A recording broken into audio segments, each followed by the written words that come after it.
پڑھتے ہیں کربلا کی کتابوں کو پڑھتے ہیں تو بارہا آپ نے سنا ہوگا کہ امام علی مقام امام حسین رضی اللہ تبارک و تعالی عنہ کا تنہا شہزادہ امام زین العابدین رضی اللہ تبارک و تعالی کربلا سے لوٹے تھے. باقی تو سارے کے سارے شہید کر دیے گئے، تنہا امام زین العابدین رضی اللہ تبارک و تعالی کربلا سے لوٹے. اور امام زین العابدین سے ہی امام حسین رضی اللہ تبارک و تعالی عنہ کا سلسلہ نسب چلا ہے. امام زین العابدین رضی اللہ تبارک و تعالی عنہ کے تعلق سے مورخین لکھتے ہیں، تاریخ لکھتی ہے کہ جب امام علی مقام امام حسین رضی اللہ تبارک و تعالی کربلا سے لوٹے، کوفہ سے لوٹے مدینے کی طرف، آپ نے واقعات سنے ہوں گے.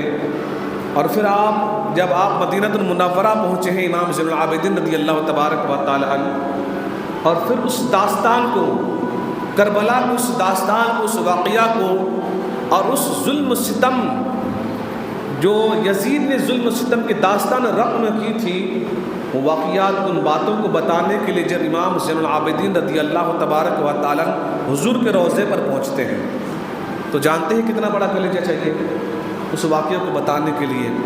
نگاہوں کے سامنے آپ سوچیں 72 جانثار شہید کر دیے گئے، ایک ایک کر کے، بھائی، باپ، چچا کے بچے، سارے کے سارے نگاہوں کے سامنے. یہ باتیں وہ ہے نا جس کو کہنا بھی آسان ہے، سن لینا بھی آسان ہے. کہنا بڑا آسان لگتا ہے، سننا بڑا آسان لگتا ہے. کبھی اگر اس طرح کے امتحان سے گزرنا پڑے نا تو سوچو پھر کیفیت کیا ہوگی. نگاہوں کے سامنے سارے خاندان کو شہید کر دیا گیا، سارے جانثار شہید ہو گئے نگاہوں کے سامنے. اور پھر اس واقعہ کو، اس ظلم و ستم کو بتانے کے لیے جب نانا جان کے روضے پر پہنچے ہوں گے تو میں سمجھتا ہوں کہ اتنا بڑا کلیجہ چاہیے، وہ تو ہمارے پاس نہیں ہے. اتنا بڑا کلیجہ چاہیے. امام زین العابدین رضی اللہ تبارک و تعالی کربلا سے لوٹے ہیں تو مورخین لکھتے ہیں کہ آپ نا اپنے گھر میں آپ نہیں رکے تھے، کیونکہ آپ بتاتے ہیں کہ میں گھر میں، جس گھر میں رہتے تھے پہلے، آپ اس گھر میں نہیں رکے تھے، بلکہ مدینہ شہر سے دور جا کے آپ ایک جھوپڑی بنایا تھا، اس میں رہا کرتے تھے. آپ کہتے تھے کہ گھر میں اگر رکتا نا تو مجھے بابا کی یاد آتی ہے، مجھے میرے چھوٹے بھائی علی اصغر کی یاد آتی ہے، مجھے میرے بھائی قاسم کی یاد آتی ہے، مجھے میرے بھائی علی اکبر کی یاد آتی ہے، میرے جانثاروں کی یاد مجھے ستاتی ہے اس گھر میں. ظاہر سی بات ہے نا یار، جب گئے تھے نا تو سبھی تھے، اور جب لوٹ کے آئے تو تنہا لوٹ کے آئے ہیں. پھر وہ گھر کیسا لگے گا؟ آج خود کے اوپر دیکھیں نا کہ گھر میں پوری فیملی کے ساتھ ہم رہتے ہوں، بچوں کے ساتھ میں، بیوی کے ساتھ میں، اور پھر وہ بچے ہمارے کچھ دن کے لیے کہیں چلے جائیں تو ہمیں گھر نا ایسا لگتا ہے کہ وہ گھر ہمیں کاٹنے لگتا ہے. تو امام زین العابدین رضی اللہ تبارک و تعالی فرماتے ہیں کہ مجھے نا میرے بابا کی بڑی یاد آتی تھی، بھائیوں کی یاد آتی تھی، مجھ سے رہا نہ جاتا تھا. امام زین العابدین رضی اللہ تعالیٰ مدینہ شہر سے دور ایک جھوپڑی بنایا، آپ وہاں رہتے تھے. امام زین العابدین رضی اللہ تعالیٰ عنہ کے بارگاہ میں نا ایک یزیدی سپاہی، دل دیکھیں کتنا بڑا ہے، اخلاق کتنے بڑے ہیں، اللہ نے صبر کتنا دیا، معاف کرنے کا. اللہ اکبر، جو معاف کیا جاتا ہے لوگوں کو، دشمنوں کو بھی کس طرح سے معاف کرتے ہیں، معاف. اللہ اکبر. لکھتے ہیں کہ یزید نا ایک سپاہی پر بڑا خفا ہوا. یزید اس سپاہی کو سزا دینا چاہا، اس کو مارنا چاہا، تو وہ یزیدی سپاہی جو کربلا میں امام حسین کے مقابلے میں آئے تھے، وہ یزیدی سپاہی رات کی تاریکی میں بھاگ گیا. چھپ کے چھپاتے بھاگتے ہوئے، سفر کرتے ہوئے، ٹریول کرتے ہوئے وہ نا مدینہ المنورہ امام زین العابدین کی جھوپڑی تک پہنچا. دستک دی. امام زین العابدین رضی اللہ تبارک و تعالی باہر نکلے تو وہ یزیدی سپاہی کرنے لگے کہ حضرت میں پناہ چاہتا ہوں، مجھے پناہ دیجیے، مجھے پناہ دیں. امام زین العابدین رضی اللہ تبارک و تعالی دروازہ کھولتے ہیں، اس کو اپنے ساتھ رکھتے ہیں، اس کو پناہ دیتے ہیں. تاریخ نے لکھا ہے کہ 1-2 دن نہیں، 3 دن 3 راتیں وہ یزیدی سپاہی امام زین العابدین کے پاس رہے. اور پھر جب وہ جانے لگے نا 3 دن کے بعد، 3 راتیں گزارنے کے بعد، تو امام زین العابدین رضی اللہ تبارک و تعالی اس کو نہ کچھ درہم و دینار بھی دیتے ہیں، سامان سفر بھی دیتے ہیں. تاریخ نے لکھا ہے کہ وہ سپاہی تھوڑا آگے گیا، آگے جا کے واپس پلٹ کے آیا امام زین العابدین کے پاس، اور آ کر کہنے لگے نا کہ حضرت شاید آپ نے نہ مجھے پہچانا نہیں، شاید آپ نے مجھے پہچانا نہیں. تو امام زین العابدین فرماتے ہیں کہ تیرے دل میں یہ بات کیسے آئی کہ میں نے تجھے پہچانا نہیں؟ تو وہ کہتا ہے کہ حضرت اگر آپ مجھے پہچانتے تو کوئی اپنے دشمن کو پناہ تو نہیں دیتا نا، کوئی اپنے باپ کے قاتل کو پناہ نہیں دیتا، شاید مجھے آپ نے پہچانا نہیں۔ امام زین العابدین فرماتے ہیں کہ جب تو کربلا کے میدان میں پہلا وار کیا تھا نا میرے والد پر، میں تیرے چہرے کو اس وقت سے جانتا ہوں۔ تو کیا بات کرتا ہے میں نے تجھے پہچانا نہیں؟ تو کیا بات کرتا ہے میں تجھے پہچانا نہیں؟ تو نے پہلا وار جب کیا تھا نا، پہلا وار، میں جب سے تیرے چہرے کو جانتا ہوں۔ لیکن ہاں بات یہ ہے کہ وہ تیرا کردار تھا، یہ ہمارا کردار ہے۔ وہ تیرا کردار تھا جو بچوں پر پانی بند کر دیا گیا تھا، وہ تیرا کردار تھا جو پردہ نشین خواتین پر ظلم کیا، وہ تیرا کردار تھا۔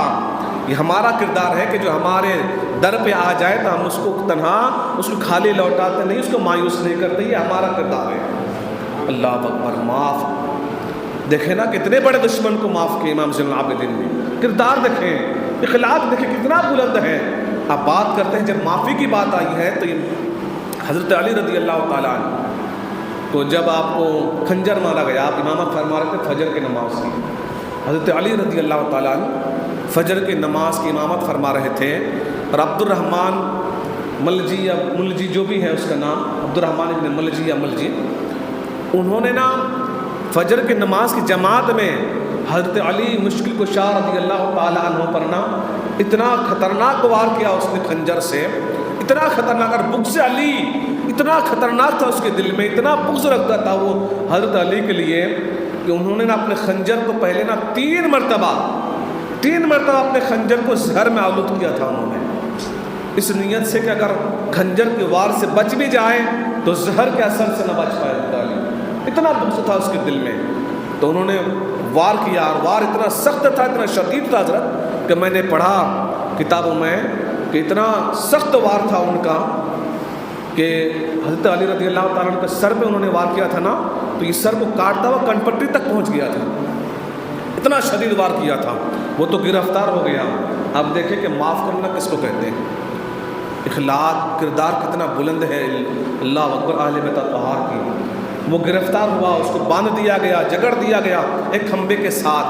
حضرت علی رضی اللہ تعالیٰ عنہ کی بارگاہ میں پانی کا پیالہ پیش کیا گیا، تو حضرت علی رضی اللہ تعالیٰ عنہ اس کی طرف دیکھتے ہیں تو اس کے ہونٹ سکے ہوئے تھے، چہرہ سکا ہوا تھا، ہونٹ سکے ہوئے تھے۔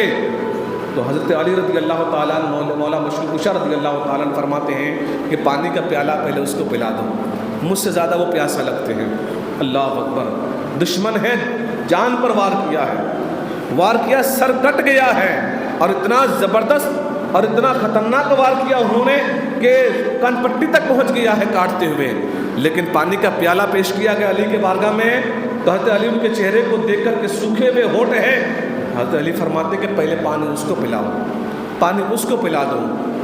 آج نا بڑا افسوس ہوتا ہے، بڑا افسوس کے ساتھ کہنا پڑتا ہے کہ ہم نہ کہتے ہیں کہ میرے گھر پہ نا سبھی آ سکتے، پھلاں آ سکتے، پھلاں آ سکتے، ایرے گہرے نتے کھرے سبھی میرے گھر پہ آ سکتے ہیں، لیکن میرا بھائی میرے گھر پہ نہیں آ سکتا، میری بہن میرے گھر پہ نہیں آ سکتی، میرا چچا میرے گھر پہ نہیں آ سکتا، میرا تایا میرے گھر پہ نہیں آ سکتا۔ کیوں؟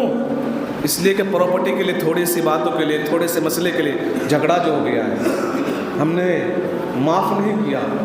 چھوٹی چھوٹی باتوں کے لیے ہم نے سالوں جو ہے نا رشتہ توڑ کے رکھے ہیں، سالوں ہم نہ بھائی سے بات کرتے، نہ بہن سے بات کرتے، نہ چچا سے بات کرتے، نہ تایا سے بات کرتے، چھوٹی چھوٹی باتوں کے لیے ہم نے دشمنیاں ایسے پیدا کر رکھی ہے کہ سالوں گزر جاتے ہیں، ہم کہتے ہیں کہ میرے گھر میں ایرے گہرے نتھے کھرے سبھی آ سکتے، لیکن میرے بھائی نہیں آ سکتا میرے گھر میں۔ کیوں؟ پراپرٹی کے لیے جھگڑا ہو گیا، فلاں کام کے لیے جھگڑا ہو گیا تھا، میری بہن نہیں آ سکتی ہے، رشتے میں کچھ دراڑیں آ گئی تھی، میں نے اس کو بولا قسم دے دیتے ہیں ہم۔ حد تو یہ ہو جاتے ہیں یار، چھوٹی چھوٹی باتوں کے لیے جھگڑا اس قدر ہم بڑھا لیتے ہیں، دشمن اس قدر بڑھا لیتے ہیں، نا اتفاق اتنا بڑھا لیتے ہیں کہ چھوٹی چھوٹی باتوں کے لیے ہم کہتے ہیں کہ میں قسم دیتا ہوں کہ میرے جنازے تک وہ نہ ہاتھ لگائے۔ بتاؤ یار، ہم مسلمان ہیں۔ علامہ اقبال اسی کو دیکھ کر تو روتے ہوئے کہتے تھے نا کہ تھے تو یہ آبا و اجداد تمہارے، تھے تو وہ آبا و اجداد وہ تمہارے، مگر تم کیا ہو۔ دشمن کو معاف کیا،